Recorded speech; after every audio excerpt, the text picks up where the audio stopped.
Hey everybody, welcome back to your favorite day of the week, Tutorial Tuesday. Okay, favorite day of the week might be pushing it, but I think we can all agree it's a great midweek boost.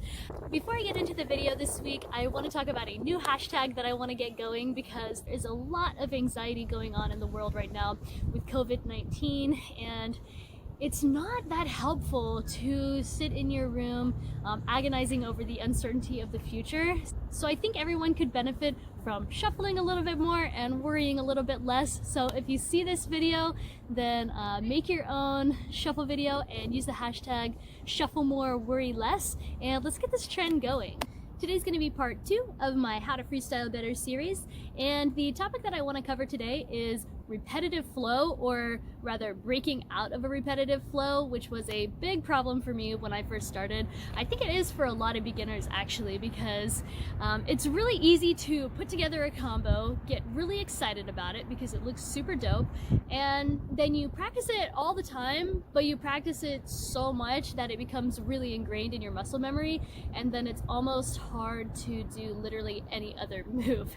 So what I want to go over today is a technique that is going to be incorporated into your practice and into your drills. This is not a quick and easy thing. There's never going to be any shortcut to actually practicing, putting in the work, and doing the drills to clean up your technique.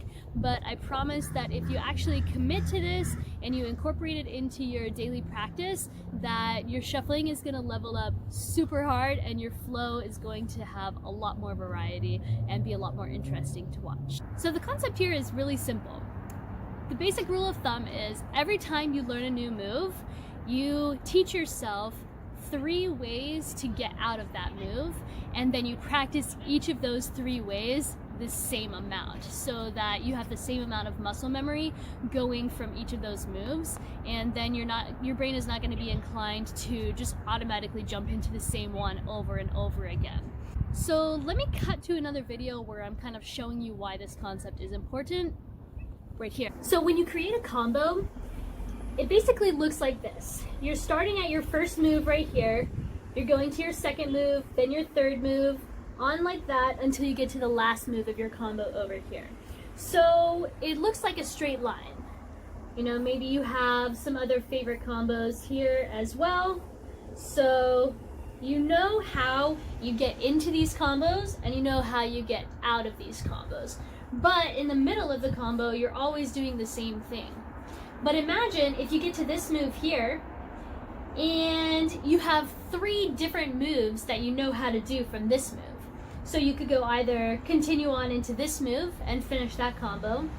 You could jump over here and maybe do the first half of this combo with the second half of this combo. You could jump up here and, you know, go into the last finishing moves over here. So what you had before just looked like a straight line. So what you end up with after you learn this technique is what looks more like a web. And this is where you want to be, because when you know how to kind of navigate your web of moves, that gives you the maximum amount of flexibility to create combos on the fly, blend combos that you already have together, and just generally add variety and add musicality to your flow in new ways. So now that you have a visual of kind of what that technique looks like on paper, here's what it looks like when you're practicing. And we're back. So let me now show you a little demonstration of what that actually looks like when you put it into practice. So one of the moves that I struggled a lot with when I first started was doing this X out when I was cutting shapes. And then when I was done doing that move and I didn't want to do that move anymore, I couldn't figure out how to get out of it except for doing this. And I ended up doing that every single time I wanted to get out of that move. So I literally just went into the studio, got in front of the mirror, looked at myself in this position, and tried to see ways that my feet could go. So this is what I came up with. We have one, which is like that, the original way I was doing it. But I also realized I could go into this. Using that grid that I talked about in the last video, if you remember that, is also a really great tool for this. So I tried to imagine that grid, and using that I was able to see that I could go into this move. So here, all of these moves would be going along the x-axis. This move would be going along the x-axis. But if I wanted to switch and go onto the y-axis, I could cross my feet over and do a little, I call it the wind-up spin. So definitely keep a visual of that grid in your mind as you're trying to practice this, because it's almost like a cheat sheet of different directions you can move in. Let me show you another move that I struggled a lot with, and it was this one. These little soccer ball kicks, super hard to figure out how to get out of that because you're on one leg, your knee is bent, it's kind of an awkward position.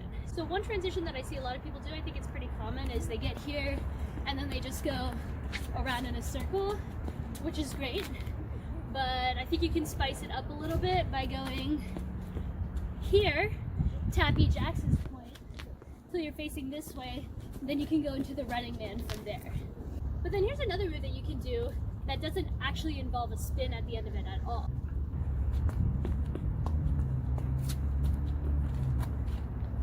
So with that one, we're jumping forward on the y-axis the whole time. Boom, boom, jump forward, jump back, jump again, and then, you know, do whatever you want to do. Yeah, I do actually. It's called Cisco Disco. I just teach people how to dance.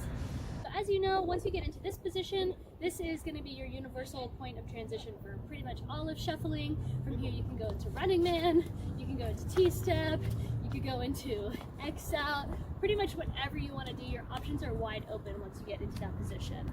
I hope you can see why this was helpful, because once it is easy enough for your brain to make the jump between a choice of 3 moves rather than just 1 move, your flow is going to have a lot more variety to it, and you're going to be able to keep going without falling into the same combos over and over again, which frankly, it's more fun to dance that way, and it's also more fun to watch. So next week I am going to be teaching a framework to help you actually figure out new moves, so that's going to tie in really well to this video. Turn on post notifications if you don't want to miss that. As always, leave a comment below if a part of this tutorial was kind of confusing to you, or if you want to know more about it, and yeah, I'll do my best to help you guys out.